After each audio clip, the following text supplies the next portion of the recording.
أعوذ بالله من الشيطان الرجيم. بسم الله الرحمن الرحيم. قل أوحي إلي أنه استمع نفر من الجن فقالوا إنا سمعنا قرآنا عجبا يهدي إلى الرشد فآمنا به ولن نشرك بربنا أحدا وأنه تعالى جد ربنا ما اتخذ صاحبة ولا ولدا وأنه كان يقول سفيهنا على الله شططا وأنا ظننا أن لن تقول الإنس والجن على الله كذبا وأنه كان رجال من الإنس يعوذون برجال من الجن فزادوهم رهقا وأنهم ظنوا كما ظننتم أن لن يبعث الله أحدا وأنا لمسنا السماء فوجدناها ملئت حرسا شديدا وشهبا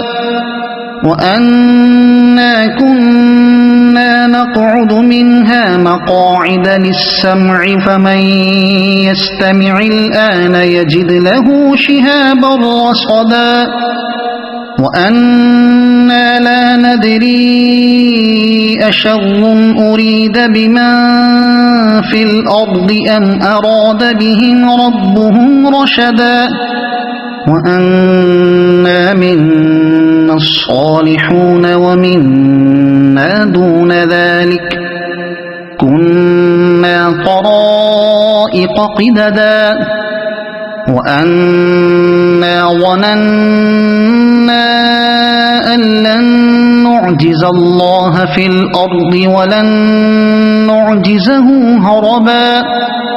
وأنا لما سمعنا الهدى آمنا به فمن يؤمن بربه فلا يخاف بخسا ولا رهقا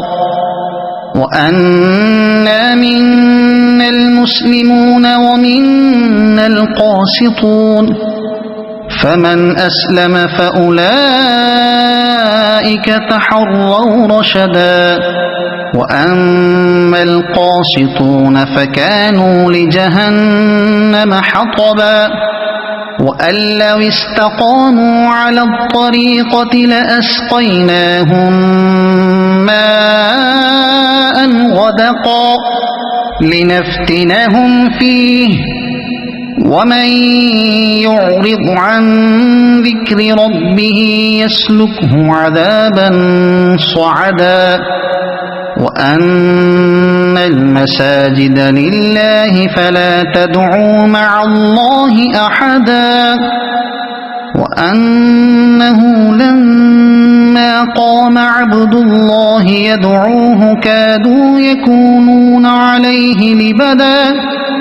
قل إنما أدعو ربي ولا أشرك به أحدا قل إني لا أملك لكم ضرا ولا رشدا قل إني لن يجيرني من الله أحد ولن أجد من دونه ملتحدا إلا بلاغا من الله ورسالاته ومن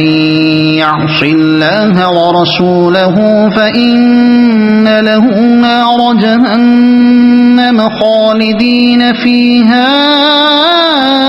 أبدا حتى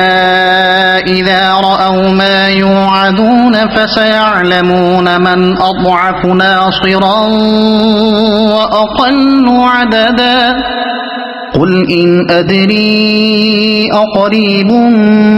ما توعدون أم يجعل له ربي أمدا عالم الغيب فلا يظهر على غيبه أحدا إلا من ارتضى من رسول فإنه يسلك من بين يديه ومن خلفه رصدا ليعلم أن قد أبلغوا رسالات ربهم وأحاط بما لديهم وأحصى كل شيء عددا صدق الله العظيم.